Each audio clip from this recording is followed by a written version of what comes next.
মাননীয় স্পিকার সেদিন বেগম জিয়া জেল থেকে বের হতে পারেন না। মাননীয় স্পিকার সেদিন বেগম জিয়া জেল থেকে বের হয়েছিল অভ্যুত্থানের জনরায়ের ভিত্তিতে। মাননীয় স্পিকার কিছুক্ষণ আগে আমাদের সর্বশ্রদ্ধেয় মাননীয় সংসদ আন্দালিব রহমান পার্থ যখন বক্তব্য দিচ্ছিলেন, উনি যখন বললেন যে সংবিধান যারা ছুঁড়ে ফেলতে চায় তাদেরকে স্বাধীনতা বিরোধীর সাথে উনি অ্যালাইন করলেন, ট্যাগ করলেন মাননীয় স্পিকার। এবং তখন ট্রেজারি বেঞ্চের সম্মানিত মাননীয় মন্ত্রী যারা ছিলেন তারা সেটাকে টেবিল চাপড়িয়ে সেটাকে সমর্থন দিলেন। মাননীয় স্পিকার, গণতন্ত্রের জন্য যিনি আপোষহীন লড়াই করে গিয়েছেন বেগম জিয়া, উনি বলেছিলেন যেদিন জনতার সরকার প্রতিষ্ঠিত হবে, যেদিন এই পার্লামেন্ট জনতার সরকারের কাছে যাবে, এদিন এই সংবিধানকে ছুঁড়ে ফেলা হবে। ট্রেজারি বেঞ্চের যে মন্ত্রীরা ছিলেন তারা দীর্ঘদিন, তাদের সারা জীবন তারা বেগম জিয়ার সাথে রাজনীতি করেছেন। এই সংবিধান ছুঁড়ে ফেলার সাথে স্বাধীনতা যুদ্ধাপরাধীর অ্যালাইন করার যেটার হাততালি তারা দিয়েছেন, সেটির মধ্য দিয়ে বেগম জিয়াকে তারা মূলত অপমান করেছেন কিনা তারা সেটা ভেবে দেখবেন। মাননীয় স্পিকার, আমি বক্তব্য দেওয়ার জন্য অনেক কিছু রেডি করে নিয়ে এসেছিলাম। আমরা আইনমন্ত্রী বলেছেন রুশু পড়ার জন্য, তারপরে হবস পড়ার জন্য, মদিনা সনদ পড়ার জন্য পড়েছিলাম। কিন্তু আন্দালিব রহমান পার্থ সাহেব যে বক্তব্য দিয়েছেন, আমরা ক্লাস 8-9-এ যে ডিবেট করতাম সেটি রিভার্টাল দিলে 20 মিনিট সময় লাগবে। মাননীয় স্পিকার, আমি ওনার বক্তব্যের রিভার্টাল দিচ্ছি। উনি বলেছেন যে আমি কোট করছি, উনি বলেছেন 72-এর সংবিধানের কিছু কিছু বিষয়কে ওনারা সম্মান দিয়েছেন। তার মানে কিছু কিছু বিষয়কে ওনারা সম্মান দেয় নাই। তার মানে এই অভ্যুত্থানের পরে এই সংবিধানের কিছু অংশ ওনারা মেনেছেন, কিছু অংশ ওনারা মানেন নাই। ওনারা কেবল ওই অংশটাই মেনেছেন যে অংশটা ওনাদের পক্ষে গিয়েছে, যে অংশটা ওনাদের বিপক্ষে গিয়েছে এই অংশটা ওনারা মানেন নাই।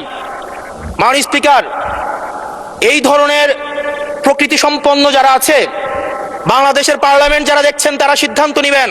যারা কখনো কখনো কনফর্মিস্ট, যারা কখনো কখনো রিফর্মিস্ট, তারা মূলত অপরচুনিস্ট। এখন আমি সংবিধানের কিছু কিছু ধারা মানবো, কিছু কিছু ধারা মানবো না। আমি কখনো কখনো সাংবিধানিক, কখনো কখনো আমি অসাংবিধানিক। মাননীয় স্পিকার, যখন ডক্ট্রিন অফ নেসেসিটির প্রশ্ন আসে, মাননীয় স্পিকার, এই এক্সিস্টিং সংবিধান অনুযায়ী যখন 7A এবং 7B বলবৎ থাকে, সেই জায়গা থেকে আইনজ্ঞরা, মাননীয় স্বরাষ্ট্রমন্ত্রী উনি থাকলে ভালো হতো।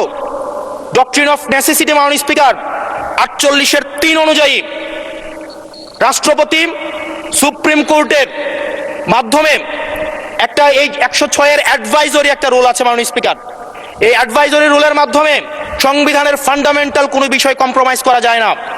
মাননীয় স্পিকার, যদি আমি এই সংবিধান মানি তাহলে এই অন্তর্বর্তীকালীন সরকারের বৈধতা প্রশ্নবিদ্ধ হয়। মাননীয় স্পিকার, যদি এই সংবিধানকে আমি ধারণ করতে চাই, মেনে চলতে চাই, সেদিন 64 বিধি অনুযায়ী অ্যাটর্নি জেনারেল নিয়োগ দেওয়া হয়েছিল 6 আগস্ট।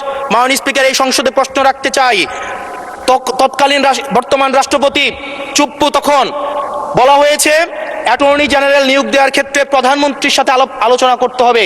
সেদিন কোন প্রধানমন্ত্রীর সাথে আলোচনা করা হয়েছিল সেটা আমাদেরকে অ্যাটর্নি জেনারেল জানাবেন। আমাদেরকে অ্যাটর্নি জেনারেল জানাবেন যেই হিয়ারিংটা হয়েছিল এই হিয়ারিংয়ে উনি উপস্থিত ছিলেন কিনা।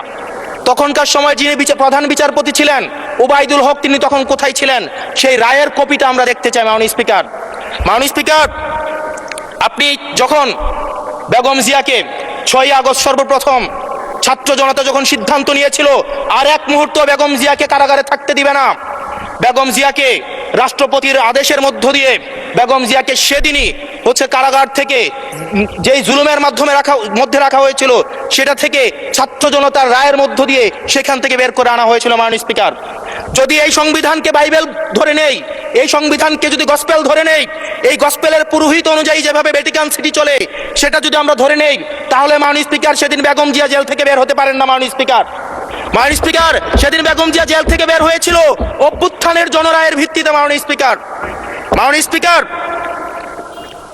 আপনারা বলছেন, আপনারা ঠিক সেই জায়গায় আপনারা সংবিধানকে আপনারা মানছেন যেই যেই জায়গায় সংবিধান থেকে আপনারা বেনিফিটেড হবেন। মাননীয় স্পিকার, গ্রামের ভাষায় কথা আছে, বলতে চাই না, যে গাং পার হইলে মাঝি কোন দুলা ভাই। ছাত্ররা, আপনাদের নেতা কর্মীরা গত 17 বছর ধান খেতে ঘুমাইতে হয়েছে, এক তিতিক্ষার মধ্য দিয়ে যেতে হয়েছে। মহাসচিব কান্না করে বলেছে তাদের নেতা কর্মীরা ঢাকায় এসে রিক্সা চালিয়ে জীবন নির্বাহ করত।